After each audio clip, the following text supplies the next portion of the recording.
Hi everyone, it's me Ace here. I'm back at you again with yet another anime review because as people seem to like them, I'll keep on doing them. Since I reviewed the first season of Clannad, I've been requested to review Clannad After Story, so here it is. Also note that there will be spoilers, so spoiler warning. The story here picks up after the ending of season 1 where Tamoya and Nagisa have now left high school. They are having to deal with the hardships of life and face turbulent times together. With their relationship growing stronger, we see them forming a stronger bond. However, as Tamoya can't choose a specific course for his future, he slowly starts to learn the importance of having a very determined and dedicated work drive while having the support of those that care about him around.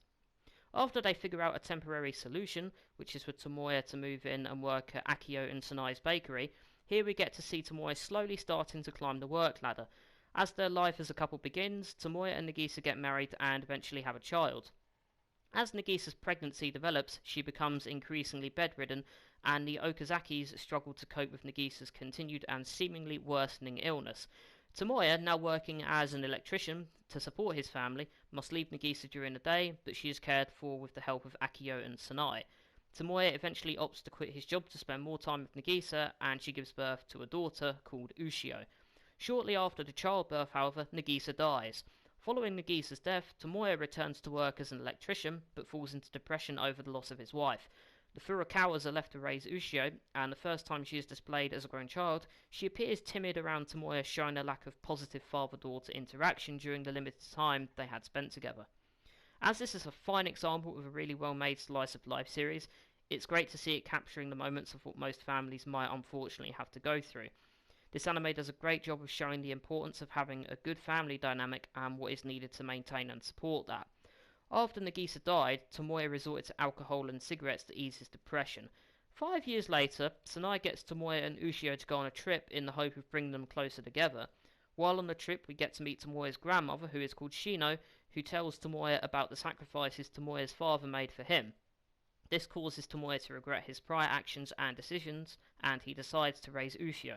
Now, at this point you might be thinking, great, it all works out or something along those lines, but how wrong you'd be to think that.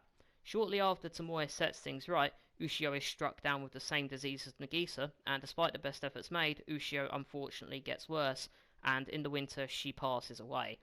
Now, Ushio is then revealed to be the girl in the illusionary world. Not wanting her family to suffer from such a cruel fate, she created the illusionary world in order to meet Tomoya again, and collecting enough light orbs to make a miracle happen and save their lives. Having collected enough light orbs, Tomoya manages to turn back time. Ushio's birth then happens again, but this time Nagisa doesn't die, and she, Tomoya, and Ushio live happily together as a family freed from their tragic fates. This is still a great second season, but I feel like it went a bit off the rails here. Now, as sad as it was when Ushio died, I have to question the logic of the illness that killed Nagisa and Ushio. There weren't a lot of symptoms aside from a fever and unconsciousness, so it makes me wonder what the problem actually was. We know that Nagisa had problems due to neglect at an early age, but Ushio didn't. On top of that, it clearly can't be hereditary, as I doubt no one else in Nagisa's family had this problem, unless the anime showed us their medical records anyway. I get that there is meant to be a mysterious element, but come on, why is that even needed here? Why couldn't they choose something that would have made that happen instead of some unknown mystical problem? Now, I'm sure there are a lot of people who discuss this, but what I just mentioned is my own personal take on the matter. Also, why did they need time travel here? It was perfectly fine without it. I get that anime want to have something else thrown into the mix, but why does a slice of life like this need time travel? It's not an action or a time travel anime. My only assumption is they wanted to end on a happy note here instead of a sad one or something. Once again, the music didn't appeal to me either. This is probably the only thing I don't like about the Clannad series as a whole. It's not bad music, it's just not for me. Once again, I have too many favourite characters to pick from, so that's that. However, my least favourite is Tomoya's father for more than obvious reasons. My rating for Clannad After Story is a very solid 9 out of 10. It's just as enjoyable to watch as Season 1, and there's no reason not to watch it. Now, I don't have anything to say against this anime, but one thing I really want to see is a new series. I doubt it would actually happen, but it would be incredible to get a series dedicated to showing the day-to-day life of Tamoya dating somebody else. Thanks for watching this review, and as always, have a great day.